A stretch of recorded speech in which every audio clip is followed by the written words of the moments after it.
Hello दोस्तों। दोस्तों आज 7 सितंबर है, यानी कि 7 दिसंबर है, सॉरी। ठीक है, तो 7 दिसंबर की हम लोग करंट अफेयर पे चर्चा करते हैं। तो दोस्तों ये करंट अफेयर जो है द हिंदू बिजनेस लाइन और इंडियन एक्सप्रेस और पीआईबी जैसे मतलब अच्छे न्यूज़पेपरों से लिया गया है। तो हम पहली खबर की तरफ चलते हैं कि हमारी पहली खबर क्या है। तो हम देखते हैं कि हमारी पहली ये न्यूज़ ये है 7 दिसंबर 2025 की। तो भारत में सशस्त्र सेना झंडा दिवस प्रतिवर्ष किस तारीख को मनाता है? तो पहला क्वेश्चन ये है, भारत जो है सशस्त्र सेना झंडा दिवस प्रतिवर्ष किस तारीख को मनाता है? तो आप लोग बता सकते हैं। भारत प्रतिवर्ष ये 7 दिसंबर को मनाता है। कितने को मनाता है? 7 दिसंबर को।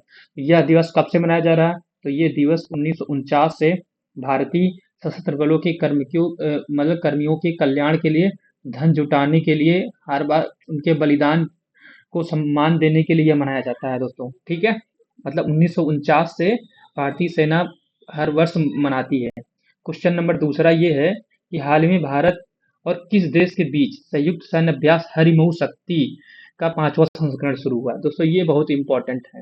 हरिमऊ शक्ति जो है किसके साथ मतलब युद्ध अभ्यास शुरू हुआ है? 5वां। तो ये है मलेशिया के साथ दोस्तों। मलेशिया के साथ, मतलब कहने का मतलब है भारत मलेशिया की सेनाओं के बीच यह अभ्यास कहाँ पे हुआ है? राजस्थान में हुआ है। इसका क्या था, किस उद्देश्य क्या था? आतंकवादी विरोधी अभियानों के लिए आयोजित किया गया था। मतलब अब ये है, तो क्वेश्चन आएगा हरिमऊ शक्ति का 5वां संस्करण कहाँ पे हुआ है? तो राजस्थान में हुआ है। किसके साथ होता है? मलेशिया के साथ होता है। क्वेश्चन नंबर 3 की तरफ चलते हैं। क्वेश्चन नंबर 3 ये है, 7 दिसंबर 2025 की खबरों के अनुसार किस पहली नेत्रहीन महिला T20 विश्व कप का खिताब जीता है? मतलब 7 दिसंबर को एक खबर आई है, उसमें पहली नेत्रहीन महिला T20 विश्व कप का खिताब किसने जीता है? भारत ने जीता है दोस्तों। किसने जीता है? भारत ने। भारत ने टीम ने यह ऐतिहासिक दर्ज जीत की है, जो महिला क्रिकेट पैरा स्पोर्ट्स के लिए बड़ी उपलब्धि है। ठीक है, मतलब नेत्रहीन महिलाओं का T20 विश्व कप था जिसमें भारत ने जीता है। कहने का मतलब ये है। अब हम देखते हैं क्वेश्चन नंबर 4 की तरफ। क्वेश्चन नंबर 4 ये है, हार्नबिल फेस्टिवल का कंट्री पार्टनर कौन सा देश है? तो ये क्वेश्चन इंपॉर्टेंट है। यूनाइटेड किंगडम देश है। ये हार्नबिल कहाँ मनाया जाता है? नागालैंड में मनाया जा रहा है इस बार। ठीक है, कौन सा कंट्री पार्टनर है? यूके, अभी आप ऊपर बताए हैं। तो क्वेश्चन नंबर 5 की तरफ चलते हैं। भारतीय रिजर्व बैंक ने 6 दिसंबर को मौद्रिक नीति यानी कि बताया था कैश रिजर्व रेशियो। मतलब कैश रिजर्व रेशियो ये होता है जो बैंक होती है, बैंक का जो वाणिज्यिक बैंक होता है, वाणिज्यिक बैंक को कुछ पैसा जो है, वाणिज्यिक बैंक को जो है, मतलब ये जो वाणिज्यिक बैंकें होती हैं इनको कुछ पैसा उनके पास रखना पड़ता है। किसके पास? आरबीआई के पास रखना पड़ता है। आरबीआई के पास अपना कुछ पैसा जो है रखना पड़ता है। ये कितना परसेंट अब रखना पड़ेगा? 4.5%। ये जो है वाणिज्यिक बैंकें खर्च नहीं कर सकती हैं। ठीक। अब क्वेश्चन नंबर देखते हैं कि 6। क्वेश्चन नंबर 6 ये है, अविश्वास प्रस्ताव के हारने के बाद किस देश के प्रधानमंत्री मिशेल बर्नियार ने इस्तीफा दे दिया है? तो ये कहता क्या किसने दे दिया है? फ्रांस ने दे दिया है। दोस्तों भारत में बात करते हैं, अविश्वास प्रस्ताव क्या होता है? दोस्तों ये भारत में अविश्वास प्रस्ताव ये होता है, ये दोस्तों लोकसभा में ही केवल आ जाता है। कहाँ पे लाया जा सकता है? लोकसभा में लाया जाता है। कि लोकसभा में लाया जाता है। तो जब लाया जाता है, अगर ये भारत की संसद या में पास हो जाता है अविश्वास प्रस्ताव, तो जो प्रेजेंट टाइम की गवर्नमेंट है वो गिर जाती है। इसका मतलब ये होता है कि सरकार अपना बहुमत नहीं सिद्ध कर पाती है। तो ये अविश्वास प्रस्ताव होता है। ठीक है, अब देखते हैं क्वेश्चन नंबर 7 की तरफ क्या है। क्वेश्चन नंबर 7 है, किस पेमेंट्स बैंक को हाल ही में भारतीय रिजर्व बैंक ने स्मॉल फाइनेंस बैंक में बदलने की लिए मंजूरी मिली है? किस पेमेंट बैंक को? तो किस पेमेंट बैंक को? तो पेमेंट बैंक को स्मॉल फाइनेंस बैंक में बदलने के लिए मंजूरी मिली है, मतलब मंजूरी मिल गई है। कौन सी बैंक है? Fino payment bank. कौन सी बैंक है? फिनो पेमेंट। अब देखते हैं दोस्तों, मतलब पेमेंट्स बैंक क्या है और फाइनेंस स्मॉल फाइनेंस बैंक क्या है। जो पेमेंट बैंक होती है, पेमेंट बैंक ये क्या करती है? ये पेमेंट बैंक जो होती है, ये जो है ऋण नहीं दे सकती है। ऋण यानी कि लोन नहीं दे सकती है। जब ऋण नहीं देगी, ठीक, ये ऋण नहीं दे सकती है। अब ऋण नहीं दे सकती है तो ये क्रेडिट कार्ड भी नहीं जारी करेगी। अब जब क्रेडिट कार्ड भी नहीं जारी करेगी तो उनको ऋण भी नहीं देगी। लेकिन स्मॉल फाइनेंस बैंक जो होती है वो ऋण भी देती है, क्रेडिट कार्ड भी देती है, मतलब सेम बैंकों की तरह होती है। अब पेमेंट बैंक खोलने के लिए कितने रुपए की जरूरत होती है, मतलब आपके पास 100 करोड़ हो तो आप एक पेमेंट बैंक खोल सकते हैं, जैसे एयरटेल पेमेंट बैंक। ठीक, इससे पहले ये जो फिनो पेमेंट बैंक थी ये भी पेमेंट्स बैंक थी, अब स्मॉल बैंक बनने जा रही है। लेकिन जो स्मॉल फाइनेंस बैंक होती है इसके लिए कम से कम 200 करोड़, कितना होनी चाहिए, 200 करोड़, मतलब 200 करोड़ की आपके पास पैसा हो तो आप क्या करोगे, पेमेंट जो स्मॉल फाइनेंस बैंक खोल सकते हैं। ठीक है, ये देखते हैं। आपके क्वेश्चन नंबर 8 की तरफ चलते हैं। आज क्वेश्चन ये है, रक्षा अनुसंधान एवं विकास संगठन डीआरडीओ ने हाल ही में किस सशस्त्र बलों को कितनी नई स्वदेशी तकनीकें सौंपी हैं? ये 7 सौंपी हैं। कितनी स्वदेशी तकनीक सौंपी हैं? 7। टेक्नोलॉजी डेवलपमेंट योजना के तहत विकास विकसित किया गया है जो रक्षा क्षेत्र में आत्मनिर्भरता बढ़ाएगी। अब दोस्तों देखते हैं डीआरडीओ की स्थापना 1958 में हुई थी। कब हुई थी? 1958 में। ठीक है, और इसका मुख्यालय कहाँ है? नई दिल्ली में है, इसका मुख्यालय है। ठीक, और इसके वर्तमान में जो मतलब अध्यक्ष हैं डॉक्टर समीर कामत। इसका मतलब मूल आदर्श वाक्य क्या है? बलस्य से मूलम विज्ञानम। ठीक है, ये है। अब चलते हैं नौ क्वेश्चन नंबर 9 की तरफ। 6 दिसंबर को महापरिनिर्वाण दिवस के रूप में किस महान विभूति को याद किया जाता है? तो आप सभी लोग जानते हो, भारत का बच्चा बच्चा जानता होगा, डॉक्टर भीमराव अम्बेडकर को महापरिनिर्वाण दिवस के रूप में मनाया जाता है। क्वेश्चन नंबर 10 की तरफ चलते हैं। हाल ही क्वेश्चन नंबर 10, फीफा ने 2026 में विश्व कप फाइनल की मेजबानी के लिए किस स्टेडियम की घोषणा की? तो ये भी क्वेश्चन इंपॉर्टेंट है, मतलब हमारा मेट लाइफ स्टेडियम को, किसको? MetLife stadium. ये फीफा विश्व कप 2026 जो है अमेरिका, कनाडा, मेक्सिको में होगा।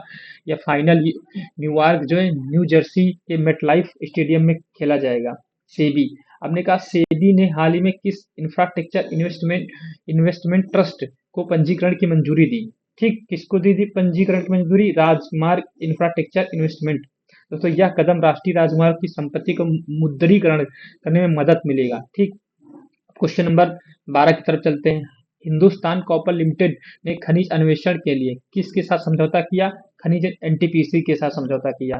ठीक, यह समझौता तांबा और अन्य महत्वपूर्ण खनिजों के संयुक्त अन्वेषण के लिए किया गया है। तो क्वेश्चन आएगा, हिंदुस्तान कॉपर लिमिटेड ने किस खनिज अन्वेषण के साथ समझौता किया है? तो वो एनटीपीसी के साथ समझौता किया है। क्वेश्चन नंबर 13 की तरफ चलते हैं।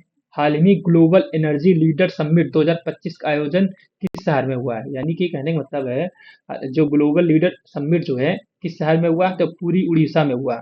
किसके अध्यक्षता में? केंद्रीय मंत्री प्रहलाद जोशी ने इस समिट में ऊर्जा स्वतंत्रता और रूफटॉप सोलर के मॉडल पर जोर दिया। किसने जोर दिया था? केंद्रीय मंत्री प्रहलाद जोशी ने जोर दिया था। ग्लोबल एनर्जी लीडर समिट 2020 का आयोजन कहाँ हुआ? पूरी उड़ीसा में हुआ। अब से बीईएमएल ने समुद्री निर्माण, मतलब मैरीटाइम समुद्री मैन्युफैक्चरिंग को बढ़ावा देने के लिए किसके साथ समझौता किया है? तो ये किसके साथ समझौता किया? सागर फाइनल कॉरपोरेशन के साथ समझौता किया है।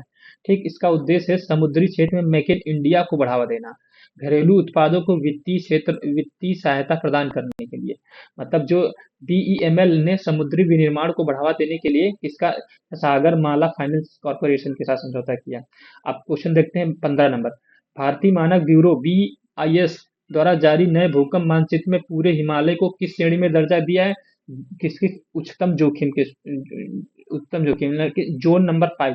दोस्तों आपको मतलब जैसे कि आपको पता होगा, भारत में पहले शुरुआत में 5 जोन थे, मतलब पूरे भारत को 5 जोनों में बांटा गया था। लेकिन आखिरी में क्या हुआ? एक जोन को हटा दिया गया। अब कितने हैं? 5 जोन नंबर 5, अब 4 ही जोन बचे हैं। लेकिन सबसे ऊपर कौन है? 5 जोन, फिर 4 जोन, फिर 3 जोन, फिर 2 जोन, मतलब आखिरी का जो जोन था उसको हटा दिया गया है। जो जोन 5 में है, जोन 5 में ये आ जाता है जैसे कि ऊपर का लद्दाख, जम्मू कश्मीर, हिमाचल, उत्तर पूर्वी वाले देश, ये सिस्टर 7 सिस्टर जितने होते हैं, ये कुछ क्षेत्र गुजरात के आ जाता है, कच्छ वाला क्षेत्र, अंडमान निकोबार क्षेत्र आ जाता है। ये सब किस में आता है? जोन नंबर 5 में आता है। ठीक, जोन नंबर 5 में आता है। ठीक, और वहीं जोन नंबर 4 में कौन कौन आता है? जोन नंबर 4 में कुछ क्षेत्र आ जाते हैं, जैसे दिल्ली एनसीआर का क्षेत्र जितना है। ठीक, और उसके आसपास जैसे कि उत्तरी उत्तर प्रदेश या बिहार का कुछ क्षेत्र आ जाता है। ठीक, ये जोन जोन नंबर 4 में आते हैं। लेकिन जोन नंबर 3 में कौन-कौन आते हैं? जोन नंबर 3 में जो छत्तीसगढ़ हो गया, मध्य प्रदेश हो गया, ये केरला हो गया, कुछ तट, ये सब जोन नंबर 3 में आते हैं।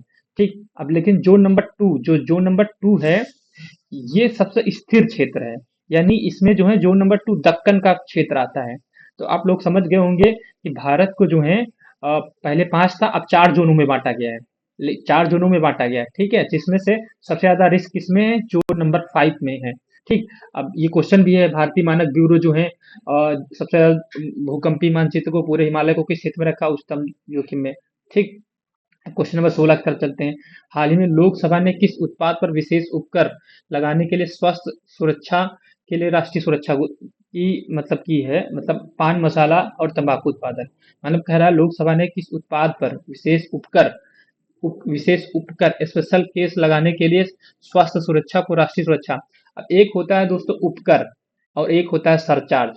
दोनों एक ही तरह के होते हैं, लेकिन जो उपकर होता है वो मतलब किसी विशेष सुरक्षा के लिए लगाया जाता है। मतलब जैसे कि पता चल जाए कि यहाँ पे किसी चीज की जरूरत है, मतलब शिक्षा की जरूरत है, तो सरकार कहेगी भैया लो, शिक्षा पे अधिक मतलब एक स्पेशल जो है सेस लग जाएगा। ठीक है, लेकिन सरचार्ज क्या होता है? ये सरचार्ज अलग होता है। ये जो है टैक्स के ऊपर टैक्स लगाया जाता है। मतलब जब आपकी संपत्ति बहुत ज्यादा कमाई होने लगे तो उस पे टैक्स के ऊपर टैक्स लगाया जाता है। ठीक, क्वेश्चन नंबर 17 की तरफ चलते हैं।